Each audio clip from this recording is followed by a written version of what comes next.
Hey, welcome to Jen Fry Talks. I am Jen Fry. Jen Fry Talks is a social justice firm that focuses on empowering and educating those within athletics through an anti-racist lens. Today is a former coworker of mine and a friend, yes, Dan Faill. He was a higher educational professional that has turned into a phenomenal higher education speaker. Welcome, Dan.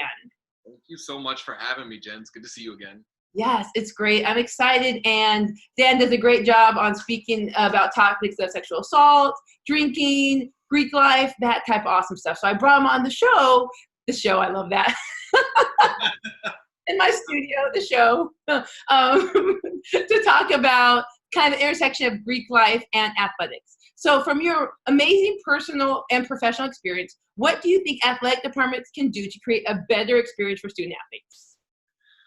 I think, so one of the biggest things that I've always heard, so for over a decade, I served as a campus-based fraternity sorority advisor, like a director of Greek life or whatever the different titles are.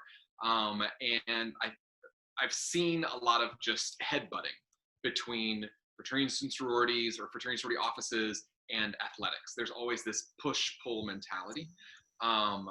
But one of the things that I'm most proud of, not only our rapport, but at a position that I had here in Los Angeles, is that our athletic department and our fraternity sorority life used to do things all the time.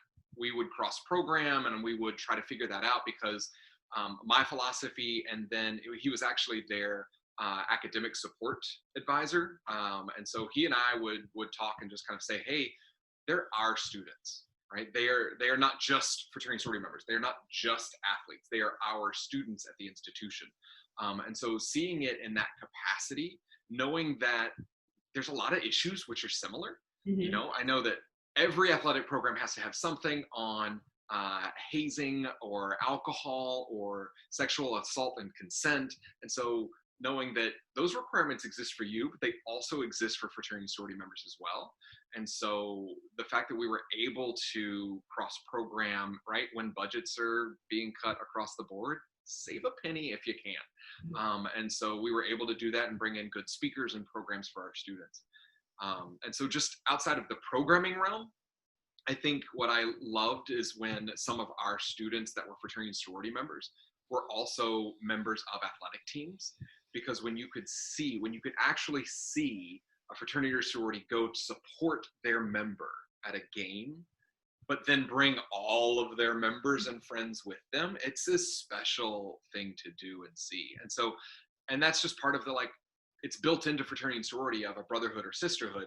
It's built into collegiate athletics of you are a team. Why not combine them more so that you get that feel of what a campus and a supportive campus looks like, especially in my opinion, an athletic program, not just a basketball or a top tier, quote unquote, top tier program, but something that really students can go support. And I've seen it to where it's like, great, we have 2 soccer players that are sorority members. All of the sorority and their friends would go over, and all of a sudden there's 250 people in the stands for a random game. So apologies, that was my phone, just went off right now. Hopefully for a gig, I don't know. Does that make sense? It makes complete sense. So tell me more about how this, because in reality, you don't want to say groups are self-serving, but it's also like, well, what can both groups bring to the table? So kind of give me some examples of when you've seen even more intently that the fan base of, for instance, for sororities and fraternities have come support athletics, even if they didn't have members on those teams. Yeah. Actually, one of the groups that I was working with in graduate school, so the fraternity approached the athletic department and the basketball team and said, hey, we already come support the games. We would love to commit 30 to 40 men every single game. We're going to make our own t-shirts that just show support via our fraternity colors, but then also like we're there. We will do the cheers. We will do the fight song. We will be there. And so the athletic department was like, okay, sure, you can come. And we'll block off a couple of rows for you. And then when they started to see the feel, that it would just change a little bit of the dynamic, all of a sudden the athletic department then turned to the fraternity and said, hey, if we printed rally towels would you help us not only give them out, but would you come support in more than 30 or 40 people? And all of a sudden, that organization became a catalyst for other organizations to come in and get involved. We then built into our, kind of a Greek week or different programming, how do you support your community? Community meaning not only community service outside community, but campus community. Because getting involved on campus is something that is a pillar of fraternity and sorority members. So if you're getting involved on campus and supporting an athletic program via the games, that checks some boxes on, some awards for fraternities and sororities on that selfish reason. But then they, God forbid, they have a good time at some of those games too, right? And they actually enjoy themselves. And the players feel it. The coaches sense it. And the whole kind of, regardless of where they're playing, a field, auditorium, it creates an environment of school spirit that every campus wants to see. Winning program or not, every campus wants that sense of school spirit and school pride. And I think it's also really important for smaller schools. The big schools, they're going to have their sellout crowds, they're going to have their fans. But those smaller schools, the smaller D1s, D2s, D3s, I think this, like I said, this would be a great method of bringing together athletics and Greek life and developing the fan base. I mean, with no question, when I was at Elon, I remember whenever we played College of Charleston, I hated it because it was always their Greek dance show. And they would have like 300 plus Greek members with their letters cheering every single time, making it loud and boisterous. And from like the other side, I'm like, this is awesome, but I'm like, not awesome against us. This is ridiculous. And so I just love that. And I always wished that we could get those groups involved on a consistent basis. What sororities have pink as one of their colors? Why not do it during the breast cancer game? Yep. Like that type of kind of out of the box thinking to get more people involved. And to go one step further, not even a color, but there are multiple fraternities and sororities that have, or, sororities especially that have breast cancer or, that support different movements as a part of that. Yes. If you're looking at a homecoming that might be in the fall around a football or anything like that, Movember, right? There's the masculinity movement and men's health movement. There are organizations that support that also athletic departments support. So why not? And again, that's just, we don't think about it because it's very easy to stay in our silo, and it's comfortable. And so if we can break those norms a little bit more, I think that you'd find a lot more openness. We used to build it into some of our Greek week programming, when I was an administrator, that you go to an athletic game. And if there was no athletic game, then we might either move the Greek week to fit that so that we could put it there, and it was based off percentage. And then we'd work with the athletic department to say, hey, can some of our members be some of the the silly games? Right? Like, and it just allows a little bit more of that. Again, that pride, that spirit. We just have to be able to ask, and it's those communication pieces that really can make a difference. I remember the AD at Loyola Marymount asked me to come in and speak to all of his coaches, like all the coaches, assistant coaches, everybody, about fraternity and sorority life, because there's sometimes a lot of predispositions or a lot of preconceived notions. And so I came in and said, look, fraternity and sorority, when done right, can be the best environment for a college campus. It can be a support network for your members, for their own brothers and sisters. And if they're not living up to the values that they say they are, and they happen to be on your team, let me know so that we can help address that. Again, it's that concept of our students, not just yours and mine. And so knowing that we've got similar pillars, we all value academics, all value some sort of getting involved on campus. In terms of athletes and fraternity sorority members, time commitment is massive. So there's no balance. There's no balance when you're a student athlete or when you're a fraternity sorority member. You're expected or you're asked to be a part of that. However, I don't believe in balance. I believe in prioritizing.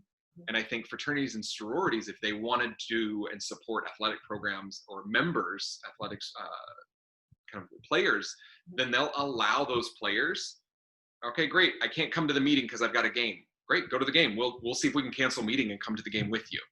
Right, like being able to just be more understanding, I think, is going to be important, because we all value that concept of teamwork. We all value the concept of having the larger purpose. And so if there's I've seen a couple of sororities really own the fact that they had a softball player Mhm. or a couple of soccer players. I've seen fraternities go and support a lacrosse team because they had one person on the team. And then all of a sudden, more people on the team might consider joining. Again, it's a little bit of a selfish reason, but it's a campus-wide reason of, again, our students. Yep, that makes complete sense. Okay, so now I'm going to be devil's advocate.